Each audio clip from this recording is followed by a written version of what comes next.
kaya ko naman mag-isa. Oo, sasama ko sa'yo. Pero, sure ka na ba talaga dun? Hindi ko na kailangan pag-isipan yan, Astrid. Gagawin ko lahat. Makausap lang siya. Sige, ikaw bahala. Next week, magbubuk na ako ng ticket papuntang Switzerland. Bakit next week? Pwede namang bukas. Masyadong mahal kapag biglaan, Lily. Okay lang. Babayaran ko yan. Sige, bukas na tayo alis. Huwag mo na din bayaran. Tulong ko na lang yun sa'yo bilang kaibigan mo. Hindi. Babayaran ko yan. Masyadong malaking abala yun sa'yo. Hayaan mo na yun. Sige po, Yaya. Mauna na po kami. Sige po, ingat po kayo, ma'am. At Sir Astrid. Tinawag ba siyang Sir Astrid nung katulong? Bakit parang may nararamdaman akong kakaiba mula nang tinawag siyang Sir Astrid nung yaya dun? Hindi ko na lang yun inisip since nakafocus yung utak ko na makita at makausap si Arthur. Gagawin ko lahat para lang makita siya. Dumiretso kami sa bahay nila Astrid para magpahinga. Since wala naman akong bahay na matutuluyan, di ako makatulog ng gabing yun. Dahil sa kakaisip kong ano nangyari kay Arthur. Magdamag akong gising at nakaupo lang kakaisip hanggang magmadaling araw. Sakto naman din at madaling araw din yung flight namin ni Astrid papuntang Switzerland. Natulog ka ba? Hindi ako makatulog eh. Sige, sa flight ka na lang matulog. Medyo mahaba-haba din naman yung biyahe natin papunta dun. Bakit? Ilang oras ba yung flight? 21 hours tayo na sa aeroplano. Ay, sasakit likod ka nito. Business class naman kinuha ko kaya pwede kang mahiga. Ha? Magkano naman yun? Huwag mo na alalahanin yun. Magkano nga, Astrid? Basta, flight ko na yun sa'yo for the past 2 years.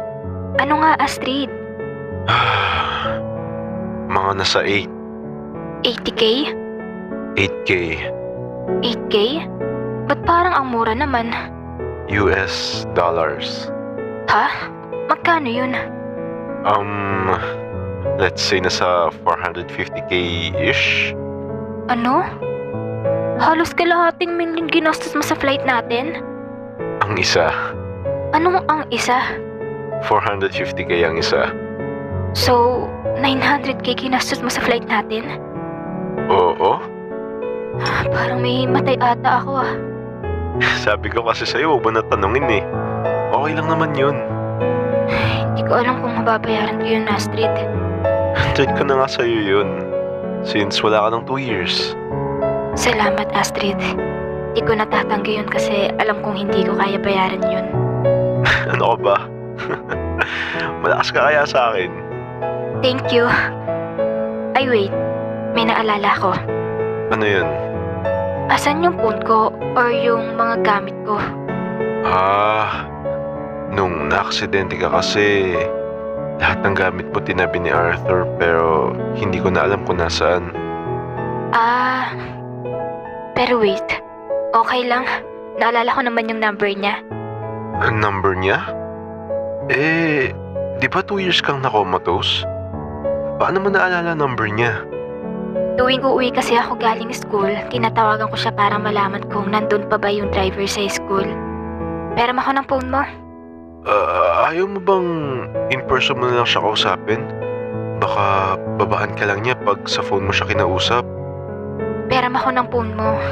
Kilala ko si Arthur. Kakausapin ako nun. Ito.